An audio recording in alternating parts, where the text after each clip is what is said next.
পাঁচমিশালি সবজি দিয়ে একটা লাবড়ার তরকারি আজকে বানিয়ে দেখাবো একদম নিরামিষ পদ্ধতিতে, যেটা তোমরা ভাত, রুটি, পরোটা, খিচুড়ি সবের সাথেই খেতে পারবে। চলো কি করে বানিয়েছি শেয়ার করছি।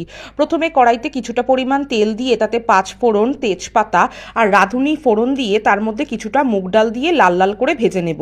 তার মধ্যে দিয়ে দেব কিছুটা নারকেল কুচি। নারকেল কুচিটা মুখে পড়লে কিন্তু বেশ লাগবে।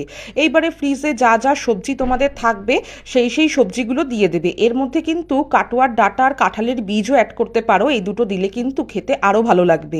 তারপরে আর কি হলুদ গুঁড়ো আর নুন মিশিয়ে তো সবজিটাকে ভালো করে কষিয়ে নিয়ে অল্প পরিমাণ জল দিয়ে ঢাকা চাপা দিয়ে রাখবো। নামানোর আগে দিয়ে দেবো অল্প পরিমাণ মিষ্টি আর একটু জিরে ধনের গুঁড়ো। এটা কিন্তু বলতে গেলে একদমই কম তেল মশলাতেই হয়ে যায়। নামানোর আগে একটু ঘি দিয়ে নামিয়ে গরম গরম ভাতের সাথে কিংবা খিচুড়ির সাথে পরিবেশন করে দেখো, এই তরকারিটা খেতে কিন্তু সত্যিই দারুণ লাগে। এরকম রেসিপি পাওয়ার জন্য আমার চ্যানেলটিকে সাবস্ক্রাইব করে রেখো। ধন্যবাদ।